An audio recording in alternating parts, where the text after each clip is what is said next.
All right, Rabosai. So today is going to be the last shir on Asisa Yasher V'Hatov. It's the last thing that is a little controversial.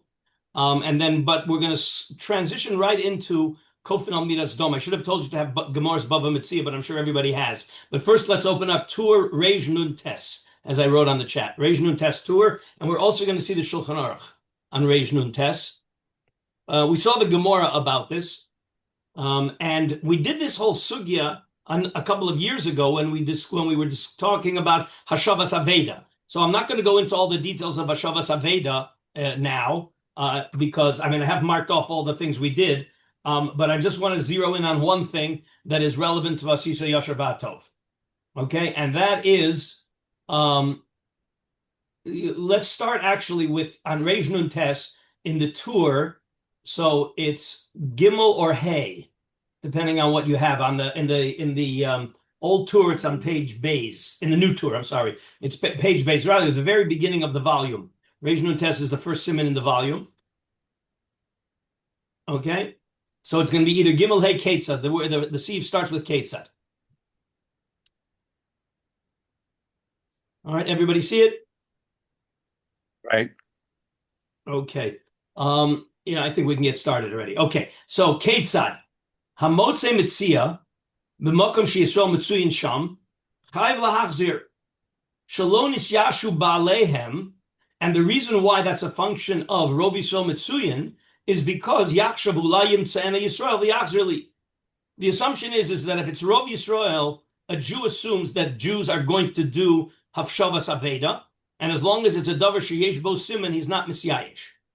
The Afilu Im Ha'ir Mechza Goyim Mechza Yisrael, or Afilu Ruba Goyim, but who Matzah B'Mokom Sharova Ovrim Sham Yisrael Chayev Lahachzir. So we can have very concrete examples about this. Okay, in Toronto. So Toronto is a city that's Ruba Goyim. But somebody finds something on Bathurst, somewhere between Lawrence and Eglinton, the assumption is that a Jew dropped it, because that's mostly Jews walking there. Okay, in Passaic, I'm assuming that, on Main Street, probably most of the people walking on Main Street in Passaic are Jews. Is that still true, Josh? Depends what part of Main Street, but yeah. Yeah, okay. So therefore, that even though it's Rov Goyim, but if the area is an area of Jews, the assumption is a Jew lost it. And the assumption is that a Jew lost it, he won't be Miyayesh, because he's assuming another Jew is going to find it. So that's the caveat of such a thing. Okay? All right. But now Vav.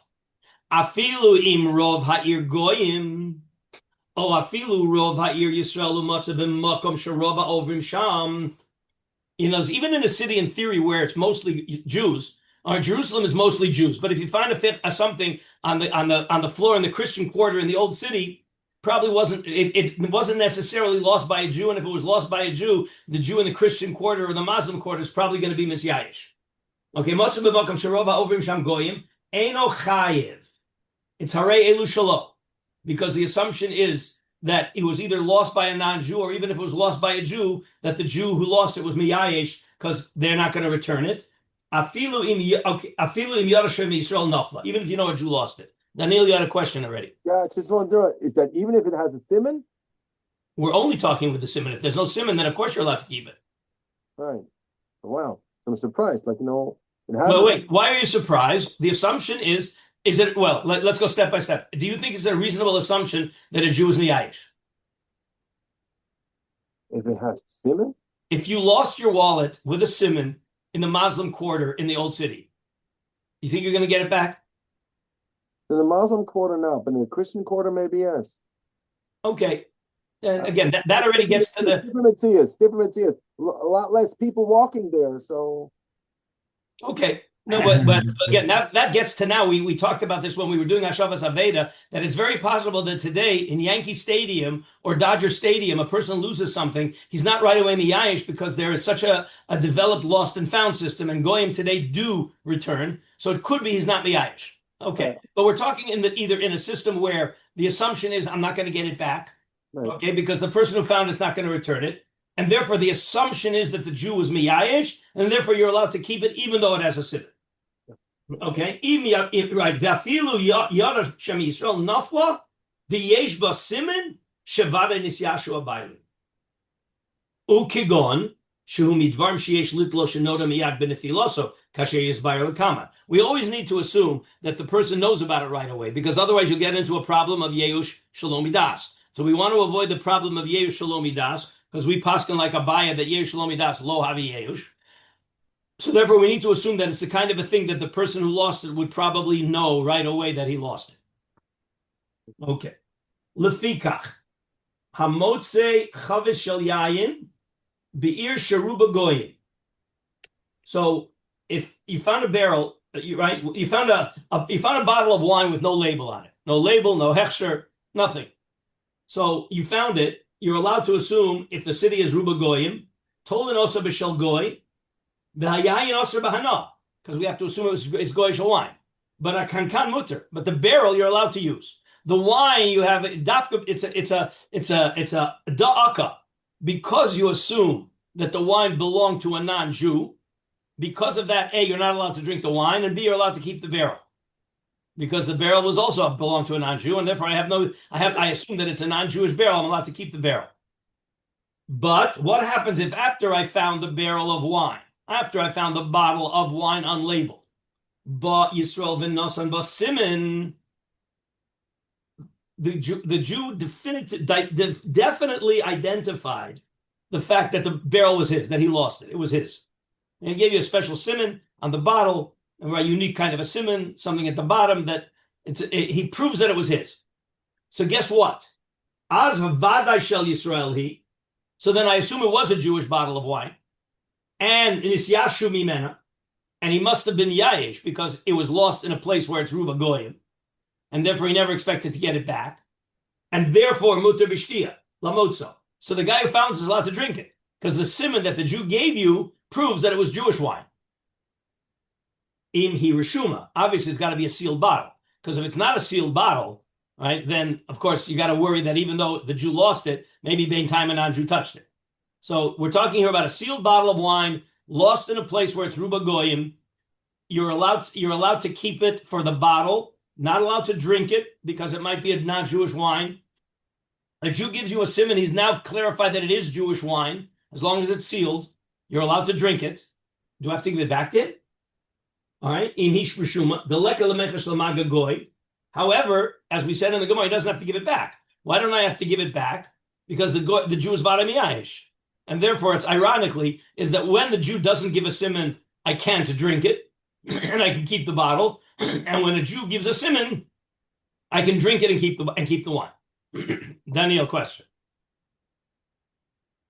That sounds like this is exactly where our sugya should come in, right? It is. We're going to skip class. The Jew is giving a siman and I'm making l'chaim. Thank you for your wine. Absolutely. And therefore, go now, skip the next two seifim and go to Yud or it's either Yud or Hey. It's on the next page. V'afal pi shemin hadin eino chayiv lahachzir b'mokom sherov goyim mitzuyim sham. So I have an object that was lost, and it's in a place where Rov Goyim, so I assume that it was lost that the Jew who lost it was miyayesh, and therefore I'm allowed to keep it because I assume the Jew was miyayesh. And afterwards, the Jew comes and gives me a siman that it was his, and I say thank you very much, but it's too late. It's irrelevant. You were miyayesh, and therefore harei elu shalo. Tov v'yashar hu lasot lifnim mishuras hadin lahachzir lemishin nosim bo simin afal pi sharov goyim mitzuyim sham. That afal pi means I'm confident that the guy was miyayish. I'm confident that he was miyayish, and therefore I'm allowed to keep it. Okay, and even if the Jew, as we saw in the Gemara, even if the Jew is standing there screaming, "I wasn't miyayish," we don't believe him. We don't believe it. So we assume he was miyayish, and therefore al pi din you're allowed to keep it, but it's tov v'yashar to return it. Lifnim mishuras hadin. Okay, remember we saw. So that comes from the Mordechai. That's not in the Gemara. Okay, in the Gemara it does say that it's lift. I'm sorry, it is in the Gemara. There's a machlokas. There are two stories, right? It is in the Gemara that it says harei lushalo nasan ba Yisrael sim nasan simin harei chayiv lahachzir Tarti, it's a contradiction. Lifnei Mishuras Hadin. That's what it said in the Gemara. There were two opinions there. Okay, so it's Lifnei Mishuras Hadin. But you notice, what is the Shulchan Aruch saying? That it's Tov v'Yashar. So is it legislated to return it or not? It doesn't seem that it's legislated to return it. So let's now go back to the Beis Yosef. Okay, let's go back to the Beis Yosef. And we'll see Beis Yosef. It starts Umasher Kosav Afilu Im Yarash Yisrael Nafla. Okay, you see the base. It's the Beis Yosef on the Zion Dalet. Okay, on Amud Gimel. Yes, it's page Gimel, the top of page Gimel. Okay, so the Beis Yosef, Umasher Kosav Afilu Im Yarash Yisrael Nafla. I see that Stuart and Dan just joined us. And David. We're in Tur Beis Yosef, Tur Choshen Mishpat Reish Nun Tes. Tur Beis Yosef Reish Nun Tes. Okay, so afilu Yarashem Yisrael Nafla v'yesh b'simin shevadai nisyashro bailim. Where does this come from that I'm allowed to keep it when I know for when I know for sure it was a Jew who lost it? Rava hu shakel v'yazol b'batrei de Rav Nachman v'shuka de. We saw this Gemara a couple of times. Amarle matzah kanarniki ma'u amarle arelu shalo, because the Baal is vale miyayesh. By Yisrael v'nosan b'simin ma'u amarle arelu shalo, because we know that the Baal was miyayesh. Harei yomeid v'tzoveach. He's standing there screaming, I wasn't miyayesh, I wasn't miyayesh. Na'aseh ketzoveach al beiso shenafal v'al svinoso shetova bayam. And he's standing there screaming, he's not miyayesh on something that everybody is miyayesh on. Okay, and therefore you're allowed to keep it. And therefore what he writes, let's continue Dalet. So Tolin Osa B'Shel Goy, V'Yayin Osir B'Hana'a, V'Kan Kan Mutter. So right now, when we find a barrel of wine in a city that's Rubo Goyim, the assumption is Goyish wine. So if it's Goyish wine, I'm allowed to keep it, but I'm not allowed to drink it. Says the Gemara. So what difference does it make that I'm allowed to keep it? If I'm not allowed to drink it, what good is it? And the answer is you get to keep the barrel. You have to use the barrel. All right. A member de Ravasi shekatavti b'samach kamar b'Gemara v'chimi achar she'asira b'ana muteres mishum mitzia l'may hilchasa. What good is it to be muter from a mitzia if it's also b'hana? Amar Ravashi l'kan kana, that I'm allowed to use the barrel. I'm allowed to keep the barrel. Umasher kosav. What about him afterwards? Vayisrael v'nosan b'simin as vadai shel Yisrael he. So then I assume that it was a Jewish wine, which is going to allow me to drink it. But also nisyashu. But I know that the Jew was misyayish because he lost it in a place of Ruba Goyim, and the Goyim aren't going to return it. Umuteret b'shtiya l'motza. The merid of Avashi shekosavti b'samuch. Umasher kosav in here reshuma. What about if it's sealed? Nira shetama mishum de'im ena reshuma. Ika lemecha shemen noga ba'shum goy. Even though we know for sure it was lost by a Jew and it was Jewish wine, but if it's an open bottle, we have to worry that until you found it, a non-Jew came along and touched it. Okay, all right, so this is the basic. But now we get to turn the page and go to the Beis Yosef of Yud, either Hey or Yud, all right, which is the din of the Mishuras Hadin. The Afal Pisha min Hadin Einu Chayv Lahachzir b'Makom Sharov Goyim Mitzuyin Sham. Mikol Makom Tov Yasharhu Lasot Lifnei Mishuras Hadin Lahachzir L'Misha Nosei Bosim and Afal Pisha Rov Goyim Mitzuyin Sham. Perak Ela Mitzias, that was the second story. On the first part, the Beis Yosef brought the first story. Now, in the same place, there was another story. Rav Yehuda Avishakal v'Ozil Batrei de Mar Shmuel b'Shuka de Beidaisa. Amar le Motza Kana Arniki Mahu. Amar le Arelu Shalo. Boyisol v'Nosam Basimin Mahu. Amar le Chayv La'achzir. Tarti, it's a contradiction. Amar le Lifnei Mishuras Hadin. So min Hadin, you're not required to return it, but it's Lifnei Mishuras Hadin to return it. Okay. Now, it doesn't here say anything. At this point, what does it sound like? Does Beis Din force me to return it? The guy pulls me into court. And says, Yankel found my wallet in a place of Rubo Goyim, and I wasn't miyayish, and I want it back, and he knows it was mine. I wanted to give it back. Does Beis Din force the finder to give it back? No. Ashmishalo? At this point, it doesn't sound like we force him. All we say is it's Lifnei Mishuras Hadin. Okay? It's, as the Lashon of the Tur is, it is Tov v'Yashar. Right, where's that? Right? Tov v'Yashar lasos Lifnei Mishuras Hadin.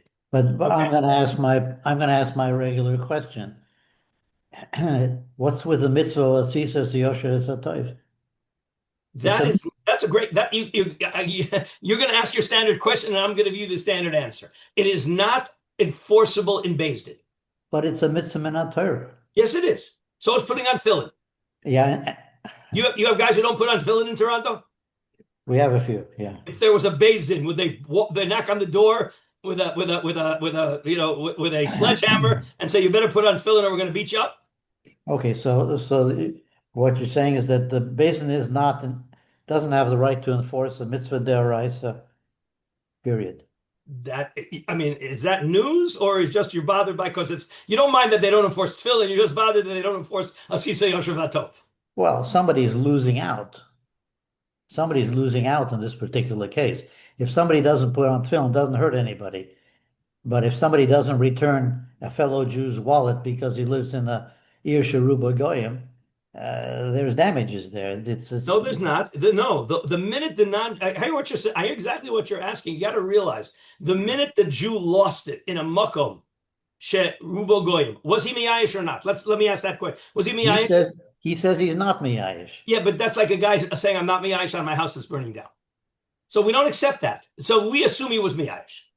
Given that he was miyayish, so now is it reasonable that we don't force the finder to give it back? Is the finder the cause of the loser losing money? No. That's why it's not judiciable. It's not enforceable. Okay, wait, we're not finished. We're right now in the Tur Beis Yosef, and all we did is we learned the Gemara. Okay, and we're going to get to a Mordechai, which we saw. But you've got to first appreciate that the basic din here is it's not enforceable. Asisa Yosher Vatov is not enforceable with only one or two exceptions. We had an exception where Asisa Yosher Vatov is enforceable. Where's that? Bar mitzvah. Bar Metzra. In Bar Metzra, we force the buyer to give up the field to the Bar Metzra, Mishum Asisa Yosher Vatov. But that's only one of these. It's very rare that there's a legislation to force somebody to implement Basisa Yosher Vatov. What's the other one? What's the other one? It could be, we're going to see in a few minutes in the Mordechai, it could be here also. Okay? I should give you, let me see if I want to bring it in already. Rav Asher Weiss, and we're going to deal with this shear. He has a shear where he maintains that Asisa Yosher Vatov is the root of many, many other halachos that are enforceable only because of Asisa Yosher Vatov. I'll probably share the shir with you. I'm very hesitant to disagree with him, although the way we learn pshat in some of the sugyas, it's clearly not because of Asisa Yosher Vatov. All right? He has this theory that the Chazal were legislating. You will love it. You will love the shir, Ephraim, because he basically turns many, many things into Asisa Yosher Vatov that were legislated by Chazal to force somebody to behave Asisa Yosher Vatov. Okay, it's not clear. It's not obvious. As well, we're going to probably go through it because it's going to relate to Kofin al Miras Dom. Kofin al Miras Dom is legislatable. Okay, and we got to figure out where that came from. Where did it come from? But that's going to be the next sugya, Bezrat Hashem. Not for today, but that's where we're heading. I look forward to it. Okay, all right. So, Rabbi Karlinsky? Yeah. When you said to Ephraim that the Jew who loses his wallet with his driver's license in it, and it's in a non-Jewish city, that he has Yeush exactly like the guy whose house is burning down and says, no, I don't recognize that my house is burning down. All of the stuff is still mine. Do you mean that we're likboa that objectively we say it's not true? You did have Yeush because everyone has Yeush in such a circumstance of losing their wallet in the Goyish city, or is it that we say no? We simply define. There are certain states like in this matzav we're a court. We have to define certain things, right? We have to someone shoots a gun and kills a person. So presumptively in court, we say you intended it, right? Because people are presumed to intend the natural results of their actions. So that's a great question. I will impute it to both the fact that you are a lawyer and a lamdan. Okay, both a lawyer and a lamdan. Maybe more a lawyer. Okay, no. So the simple understanding is that we understand that every person behaves normal. That's a halachic assumption. People behave normal. Can we accept that? That's how the halach has to operate. People behave normal. Mhm. If you would, again, and now one of the problems we have, and we alluded to it, is that we're living in the 21st century where the culture has changed. I don't think there was much of a lost and found in Dodger Stadium when I was growing up. Okay, you lost something in Dodger Stadium. You didn't go to the lost and found to see maybe somebody turned it in. Okay, today you do. So the culture has changed. Now I'm going to sharpen it a little bit. I don't want to mention specific neighborhoods, but if you were walking in a very bad neighborhood, you did it in the day, not in the night, and you realize afterwards that you lost your wallet in a very bad neighborhood, you think you're going to ever get it back? I don't think so. That's real. Okay? That's real. That's the assumption. That's the assumption. And if you heard that bimikra, wow, you know what? There was another Jew as stupid as me walking in the bad neighborhood, and I heard that he found my wallet, right? And I knock on his door, and I said, I heard you found my wallet. Here's a simon proving it's mine. And he says, yeah, but you were miyayish. Is that a good assumption? Right. So I agree that's a good assumption, right? It's a fact. That's in fact true, right? It's No, true but- that I was miyayish, even if you don't ask me. Okay. I Good. I agree with that. On the other end, when we established like a Goyish city 1,000 years ago, right? You could imagine there were Goyish cities and there were Goyish cities, right? And people might have had personal different thresholds for years. And so I think it's a reasonable question to say, are we sort of kovim that in this case, in this scenario, we say you have yerush. It doesn't matter what you particularly think. Like No, in you see, contract law, I'm going to challenge the dialectic that you're making, okay? Because it's not we don't care what you think. We know that you're normal, and halacha says you're normal. And if you're normal, we know what you thought. Because if you didn't think that, you're not normal, and therefore there's no way for us to assume anything but that you're normal.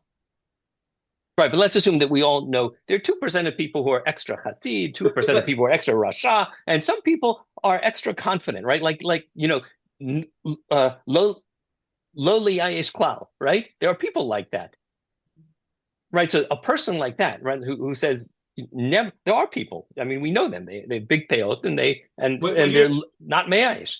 That's not such a good example, but what you're saying is Lu Yitzuyr, the guy could prove 100%. Right, I have the video. Reasonable doubt. Right. That he was not miyayish. Right.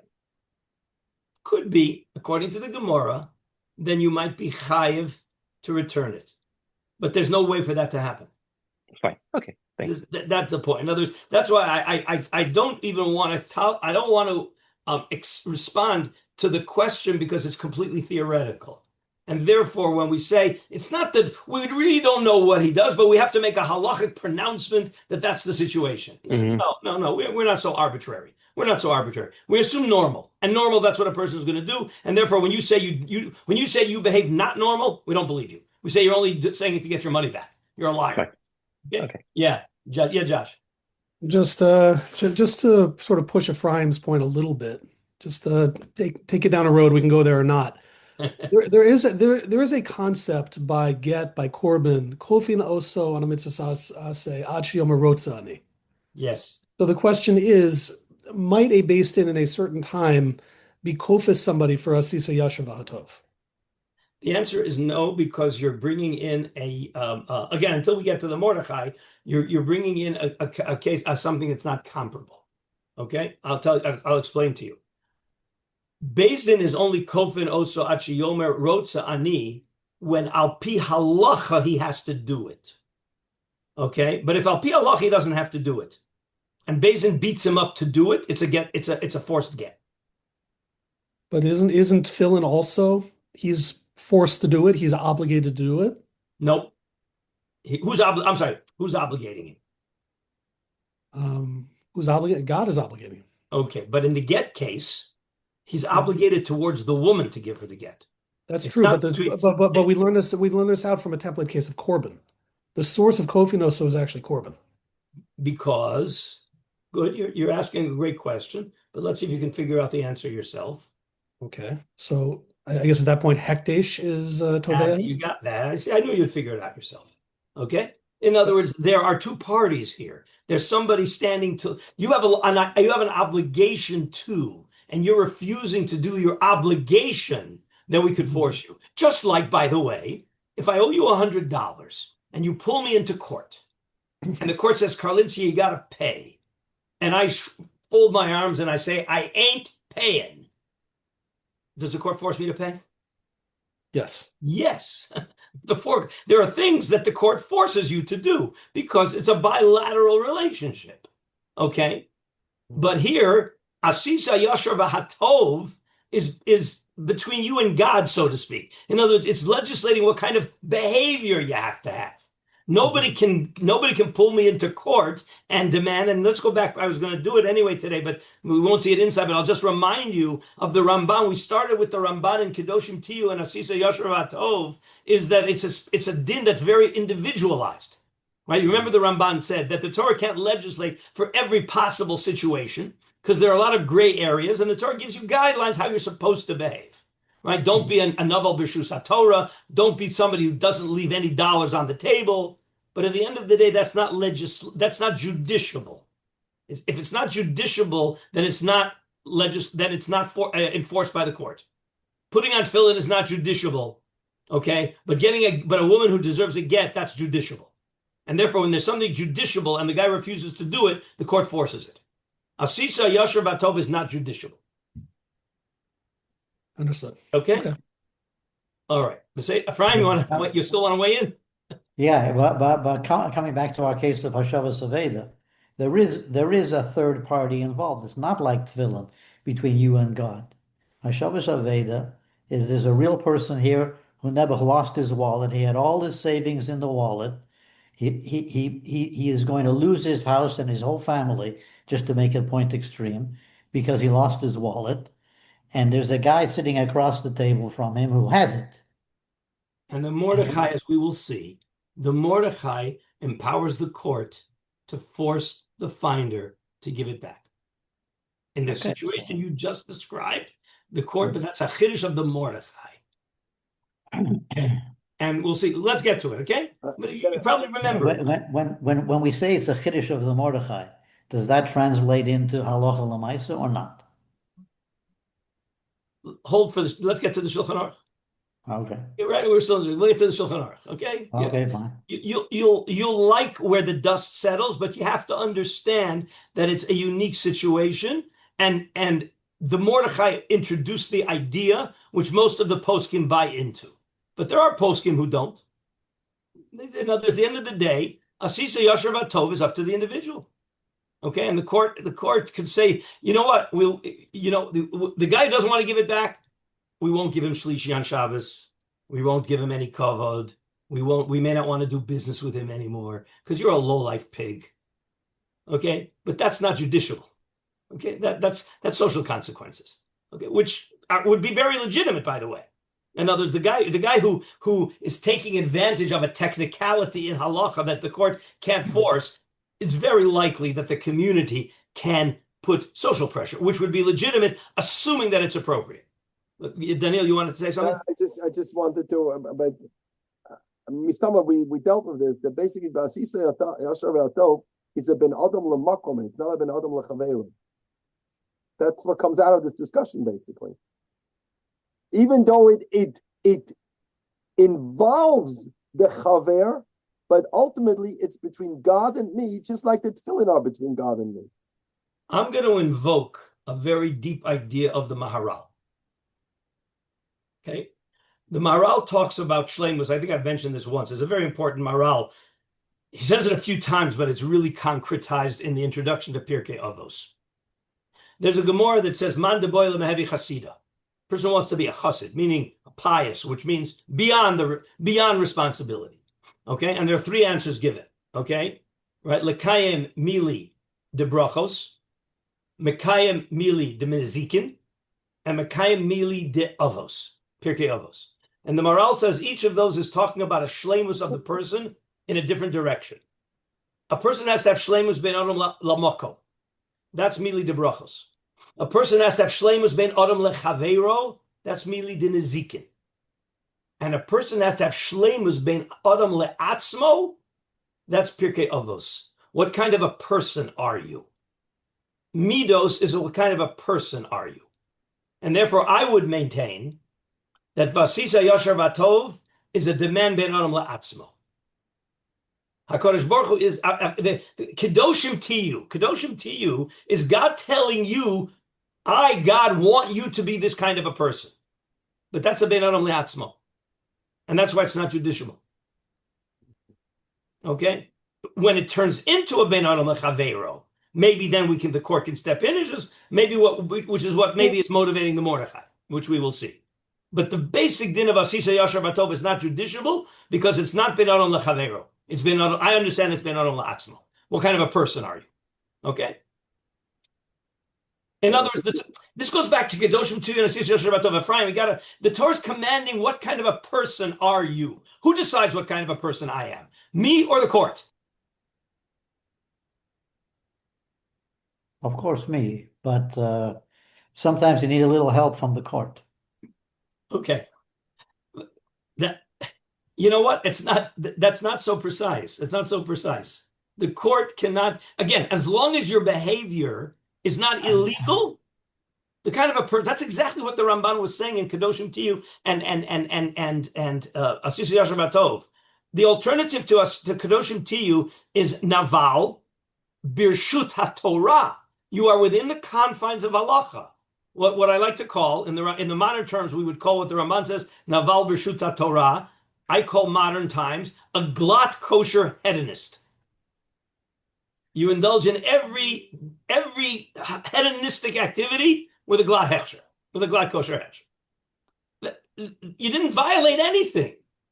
But it says you're a naval b'rshut HaTorah. Naval is what kind of a person you are. You're an abominable person. B'rshut HaTorah, you are a halachic Jew. You're a halachic Jew. Okay. All right. I mean, I can go on this. The famous pshat that the Nesiva Shalom gives in the Talmidim Shel Avram Avinu, Talmidim Shel Bilam, right? Whether you're ayin tova ruach nemucha v'nefesh shvala, ayin rucha, ayin tova. A nefesh shvala v'ruach nemucha. That's Talmid of Shel Avram. What about if you have a ayin ra'ah, ruach gevoa, arrogant, and nefesh rechava, you're a hedonist, you're a Talmid Shel Bilam. Says the Slonim, an unbelievable insight, which has to be emes of pshat. What are we comparing? We're comparing a Rosh and a tzaddik? We're comparing a irreligious Jew with a religious Jew? No, it says that in a scientific experiment, you have to hold all the variables constant except one constant. Well, we're trying to compare the person who learned in Avram Avinu's base medrash, midos, or he learned in Bilam's base medrash, midos. But they both keep glot kosher. They both get up for vasikin. They're both 100% meticulous mitzvah observant Jews. Otherwise, you're comparing two different things. You're not holding one variable. You're holding two variables. So you see from the Slonim Rebbe says, you can be a 100% meticulous, halachically observant Jew and still be a pig. That's what it says. So, and that's not judiciable. Okay? Not to behave like a pig is not judiciable. That's the bottom line. Okay? All right, let's You can even daven about seeking. Well, yes. You can even daven about seeking, yeah. Yes, absolutely. Okay. So again, let's go back and read that Shulchan Aruch again, and then we're going to see the Beis Yosef and the Darchei Moshe. So again, let's read it one more time. Afal pisha min adin. I mean, hey, afal pisha min adin eino chayiv lahachzir b'makom sherov goyim mitzuyin sham mikol makom tovi yoshar hu lasot lifnim mishuras hadin lahachzir l'mishenosim bosimin afal pisha rov goyim mitzuyin sham. By the way, let's remember the Tosfos that shows that there are 3 times when lifnim mishuras hadin is mentioned. Once they quote the pasuk. V'hodatam et haderech asher yechu ba, and once they quote Laman yelchu b'derech tovim. The first case was Rabbi Shmuel when he forewent the idea of a zaken v'enel fichvodo, and he helped the guy loading even though he didn't have to, and then it brought the pasuk v'hodatam levanecha, And then there's the case of Rabbi Bar Chana with the barrels, where they broke his barrels, and Rav made him give back. Rav made him forego the payment for the barrels and pay them a day's wages. And we quote a pasuk of L'man Yelchu B'derech Tovim, and the case here of the Aveda in the fact that it says L'fnim Mishur Sadin to return the Aveda. Tosas says, wait a minute, where's the pasuk? Why don't you bring me a pasuk? So there's a pasuk of Vodatim Levanecha. Says Tosas, that's when everybody is chayiv, and you have a personal tour. L'fnim Mishur Sadin says, you know what, forgo your personal tour for the benefit of the other guy. But that's when everybody's chayiv. Then there's a case when nobody's chayiv. Okay, but it's there's a special din of L'fnim Mishur Sadin of Musar. That was the Rabbi Bar Chana barrels. And now we have the case here of the lost object where it says L'fnim Mishur Sadin with no pasuk.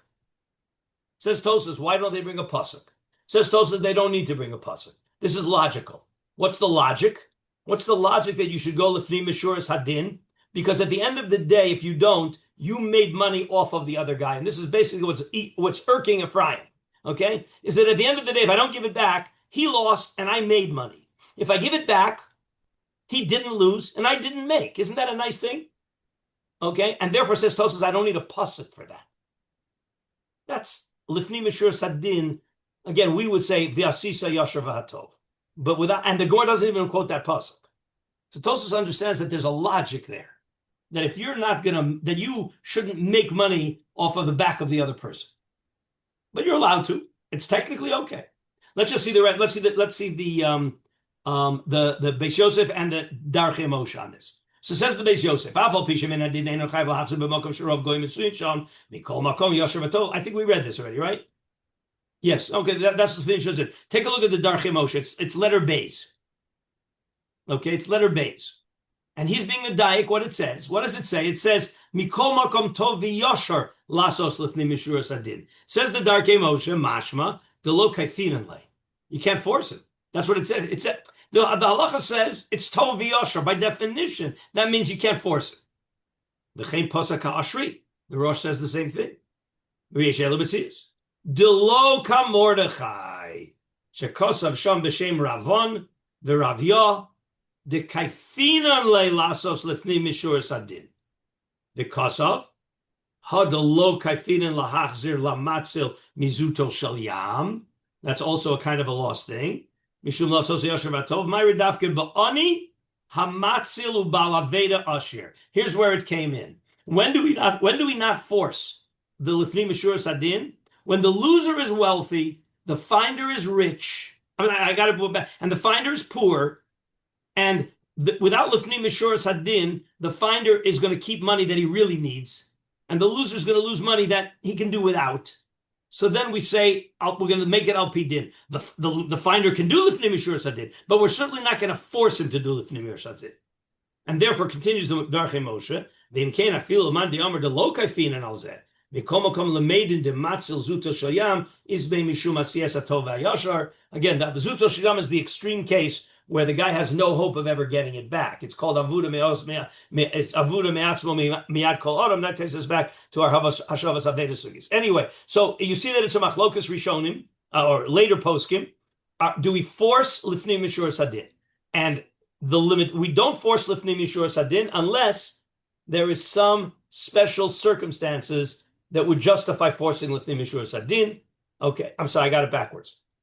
According to the Mordechai, we do force lifnim mishur sadin, unless there are mitigating circumstances to say, look, we don't want to force lifnim mishur sadin because it really wouldn't be so asisa yasher v'tov. It wouldn't be so yasher v'tov to force the poor guy who found money that he's entitled to. Please remember, Ephraim was bothered. The guy lost his wallet. He lost it. It's gone. It's not there anymore. It's not his.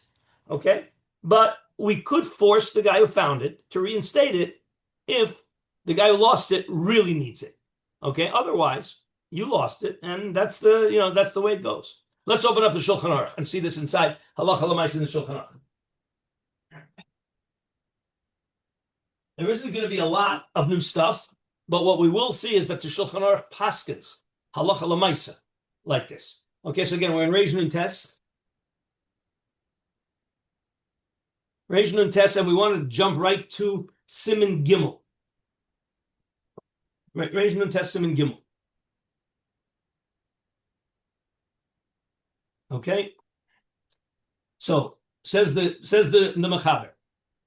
Okay, after he introduces the whole sugya of when you're chayav lahachzir, when you're not chayav yeyush, etc. Ketzad hamotzi mitziah b'makom she'yisrael mitzuyin sham chayav lahachriz shalom is Yeshua bailim. The assumption again. I'll go back to what Doug said. This is an assumption. Okay, the assumption is that a Jew loses something, right? You know, a Jew loses something in Bnei Brak. A Jew loses something in the Lakewood base medrash. The assumption is that the finder is going to return it, going to figure out whose it is. V'afilu ha'ir mechza akum mechza Yisrael, or afilu ruba akum v'hu mitzia motza v'mokum sharova ovrim sham Yisrael. Chayav lahachzir, because the assumption is that the Jew is not going to be miyash. Aval im rov ha'ir akum, or afilu ruba Yisrael motza v'mokum sharova ovrim sham akum, eno chayav. Afilu im yoda shem Yisrael nafla. If I know that it was lost in a place where the presumption is that the Jew was miyayish, I don't have to return it even if I know a Jew lost it. And of course, how do I know a Jew lost it? Because there's a siman. The yesh bo siman shavara nisyashu abaylim, and therefore I'm allowed to keep it. Ukigon, but shu midvarim sheyesh lit lo sheyeda miyad, because we have to avoid the problem of yesh lo midas. Okay. The yesh omrim. Look at this, very interesting. Dim ovad svarim lo miyayesh minayim vafilu b'makom sheruba akum. Okay, it says like this, that right? If you would lose a chumash in the Muslim quarter, right, a chumash on the Mikros Gedola's volume, what's the Arab going to do with it? Nothing to do with it. Okay, so then it could be that you're not miyash. You're not miyash on svarim. Svarim you always want to hold on to. Again, it's a sugya in Yeyush. I don't want to go into that in specific detail. Let's skip now to Dalit. Lefikach. All right, this is our sugya of wine. Lefikach. Hamotzi chavio shel yayin be'ir sharuba akum yena asur b'hana'a, because we assume that it was lost by a non-Jew. Vakan kan muter, because we assume it was lost by a non-Jew.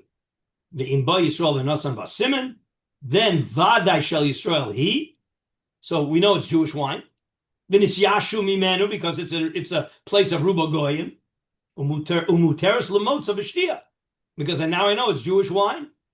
Im hu satuma, as long as it's sealed. And of course, you don't have to give it back because we assume that the Jew is miyash.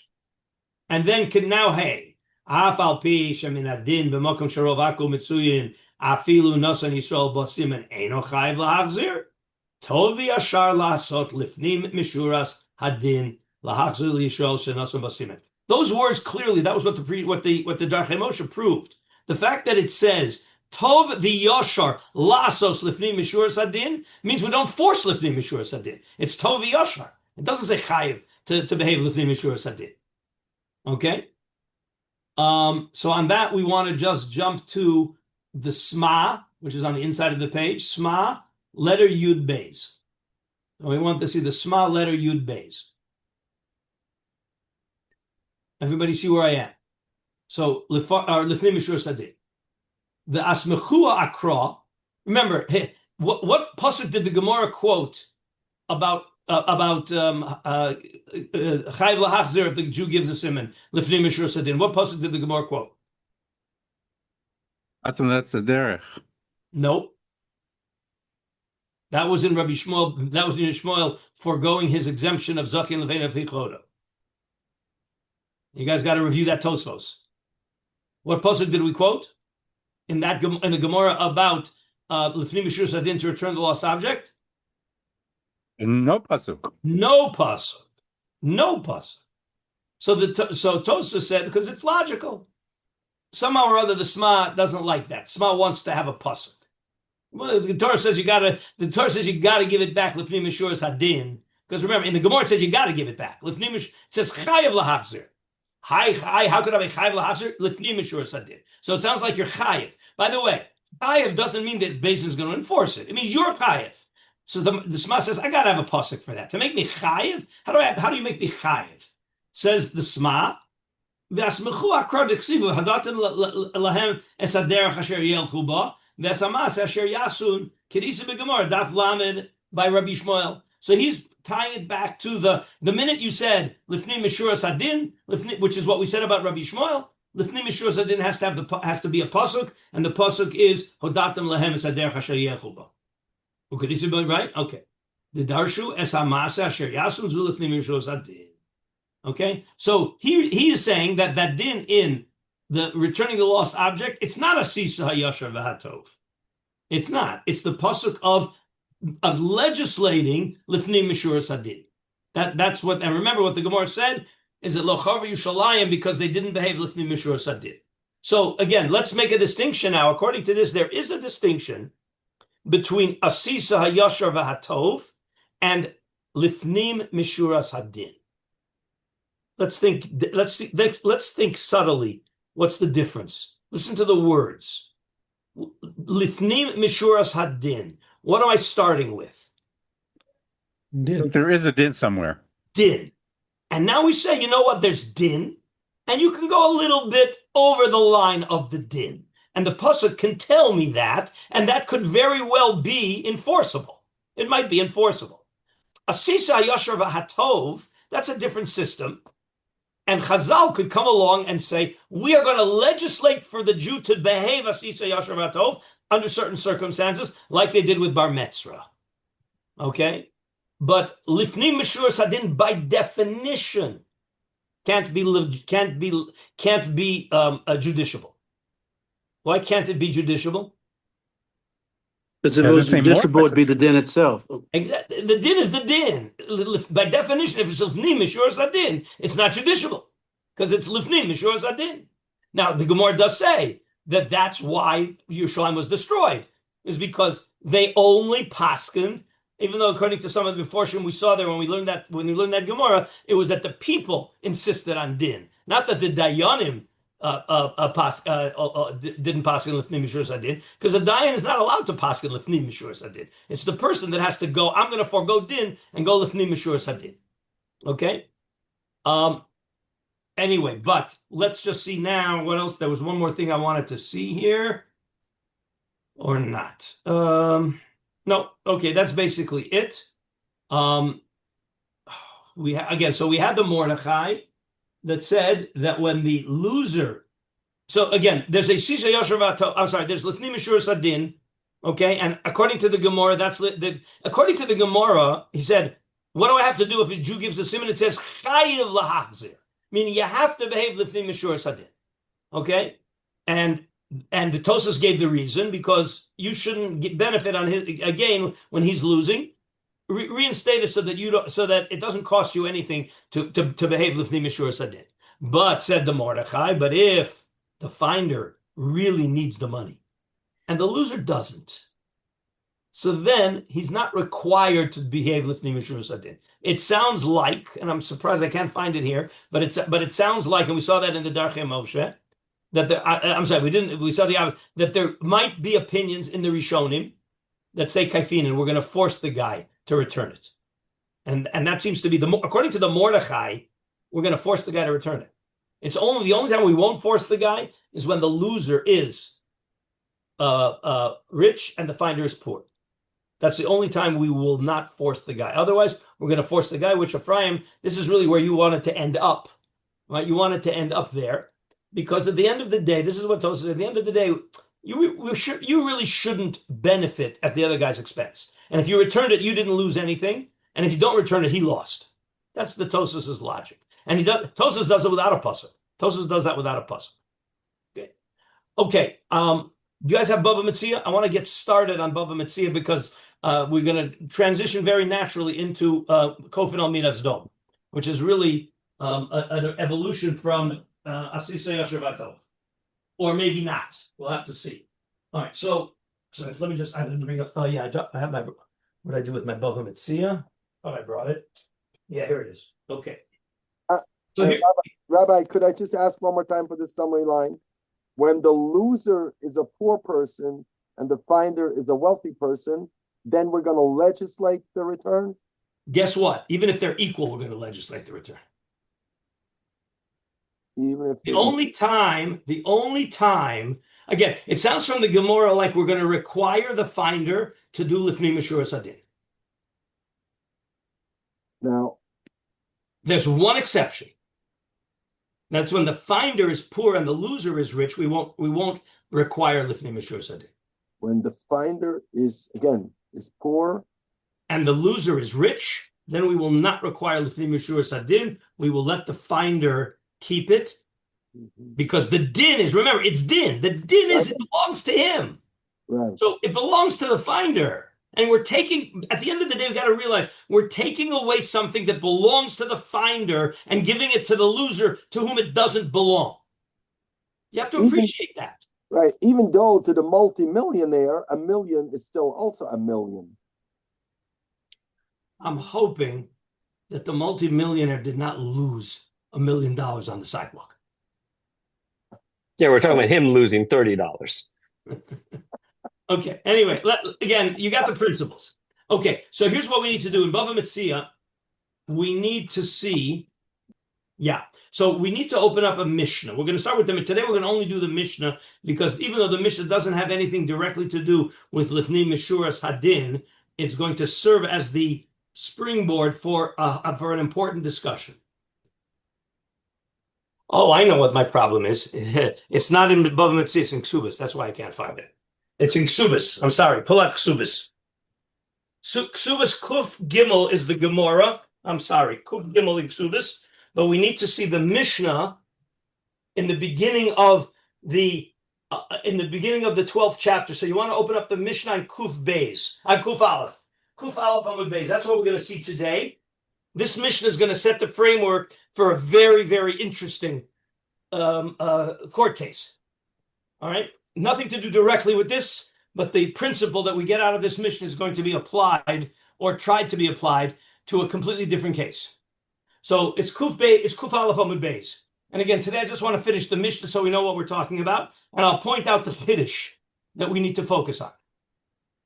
Okay, so I'll give everybody a minute, because you got to see this inside. It's really fast. It's a little bit fascinating, and I'm sure you have a default, and you'll appreciate the Chiddush. Kuf Aleph Amud Beis. Kuf Aleph Amud Beis. So we're talking here about a man who marries a woman with a child already, meaning it's the woman's second marriage. Okay, so Reuben is marrying Leah, who has a daughter from her first marriage. So technically, what does the second husband owe that daughter? No. Nothing. But the woman says, you know what? You want to marry me? I need you to make a commitment to take care of my daughter, that you're going to feed her for 5 years. That's the condition of marriage. Hanose esa isha. It's not a condition of marriage. It's an agreement. Hanose esa isha upaska imo kidei sheyazon etz bita 5 shanim. Chayev lazuna 5 shanim. So he has to fulfill that commitment to feed her for 5 years. Okay? That's this framework, because that's pretty obvious. But here's why we're talking about that case. Because what happens if he divorces her and she marries another guy, and she makes the same deal with the second husband? Nises le'acher upaska imo kidei sheyazon es bita 5 shanim. So you got the case. Reuben married Leah in 2000 and promised 5 years of mizonos. 2003, he divorced her. So there's still 2 more years on the agreement. If nothing else happened, if that would be the end of the story, he has to continue giving her mizonos for 2 more years, because he made a commitment for 5 years. The fact that he divorced her doesn't in any way affect the agreement. She went ahead in 2003 and married a second guy. And she made an agreement with the second guy, because she knows she's only got 2 years left on the first husband's commitment. So she made an agreement with the second husband. You're gonna feed my daughter for 5 years. After the first 5 years are over? No. From today. There's going to be 2 years concurrent? That's going to be the problem. That's where it gets sticky. Nises la'acher upaska imo kidei sheyazon es bita 5 shanim, chayev lazuna 5 shanim. That's what's the default that we're moving off of. Lo yomar harishon. Well, obviously, the first husband would like to say what was usually happening is that when she was married to the first guy, the daughter was living with the first with the wife, all right, with the mother, and he was feeding her. And even after they got divorced, the daughter probably kept going over every night to get dinner. But now that she's married to the second guy, the daughter probably moved in with the second guy. So the first husband has a very simple out. You know what? I'll feed her whenever she comes to me. But I'm not going to send food to the house of the second husband. Says the Mishnah, he has to transport the food. Now, he's got to keep feeding her. He's got to keep feeding her. He can't make any conditions because that wasn't part of the condition. Was he's going to feed her? He's got to feed her for the additional 2 years. Wait, but lo yom. So now he says, okay, I got to feed her, but so does the other guy. So the two guys get together and they say, wait a minute, each of us has to feed her, but really together we owe her a meal. So we'll split the cost of a meal. Shneim harei anu zonim oso ke'achad. No double dipping. The girl can't double dip. Okay? Each of us, for those 2 years of overlap, we'll get together and we'll feed her and we'll make sure that she's fed for those 2 years. Ela echad zona ve'echad nosin lo dmei mizonos. One has to feed her and one has to pay the money for the meal. Is that a chiddush? So she is double dipping. Is that called double dipping? Yeah, she's getting the value. Well, she's getting double the value of the food that she would normally be entitled to. But if you look at it from the perspective of the commitment they made, and they both made the commitment, the fact that she married another guy is not the daughter's issue. The first guy had a commitment to feed her from 2000 to 2005. Right. Yes. Now, in 2003, how did that commitment change just because somebody else also committed to feed her? Right. That's my point. Right. From their perspective, it's nothing changed. The fact that's not called double dipping. That's called each person has to fulfill their commitment. Yeah, but the question is, how do we look at that initial commitment? Was my initial commitment as the first husband? My initial commitment was to make sure that this young child has food to eat and is taken care of, or is it an independent monetary obligation, which just happens to be the value of how much a young child needs to be fed? The point was to make sure that the child doesn't starve. So now that there's another marital commitment to feed the child, why should both of us have to pay twice? Wait, no, you started to say it better. Okay? Now that somebody else has a commitment to feed her and she doesn't need me to feed her, how did that vaporize my 2 years of commitment? Because she doesn't need it. She's getting it from someplace else. Actually, we didn't say whether she needs it or not. I made a commitment to send her food for 5 years. Anyway, that's the news of the Gemara. That's the news of the Mishnah. You want to argue? Do you understand what the Mishnah is teaching you exactly? Is that the commitment for 5 years can say, wait a minute. Why don't we just say both of them should send her meals every night? What? Why don't we say, wait, the first husband has to send her a meal every night before she got married? Before they got married, does the first husband have to send her a meal every night? Yeah. Yes. Now, after the marriage of the second one, the second husband has to send her a meal every night, correct? Right. So let's make everybody do what they're supposed to do and send her 2 meals every night. So she's going to court and say, wait a minute, this is ridiculous. I can't use 2 meals every night, but why shouldn't the first husband be responsible to fulfill his commitment? And the halacha says you're right. One of them fulfills the commitment with money, because at the end of the day, feeding is a financial commitment. Again, I'm not asking you, Pinchas, whether you could argue on the din. I'm asking you to understand the chiddush of the din. To my mind, it's a colossal chiddush. If the girl had tons of money when the woman made this commitment to the guy, so he has to do it, even though what's he going to say? Oh, the girl has tons of money. What does she need my money for? It doesn't make a difference. You hear David? You hear what David is saying? Yeah. But the question is, the wife was worried what's going to happen to the daughter. What happens if the daughter won the lottery? You don't need my food anymore. You don't tell me whether I need the food. You made a commitment. You got to deliver on the commitment. So the only chiddush, the chiddush of the Mishnah is that we're recharacterizing the commitment from food to money because she doesn't need the food. And that's an even greater chiddush. That's a colossal chiddush. We'll see in the Gemara. Okay, we'll see in the Gemara. Okay, all right. I'm not saying you're wrong, but at the end of the day, that's going to be now our new default. Okay. All right. It sounds like he can just pay off the 2 years. Is that like in theory, that would be valid if at the beginning of the 5 years? Well, let's say he says, I'm not a cook. Here's 5 years worth of money for food. Oh, you're talking about in the original commitment?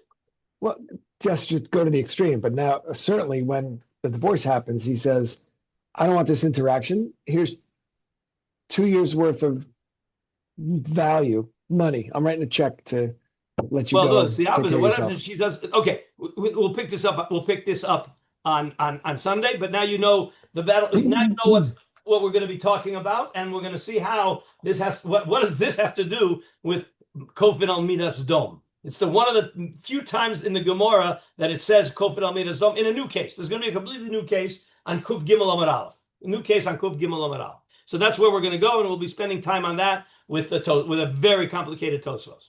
Okay. Kol Tuv, everybody. Thank you. New sugya. Kol Tuv.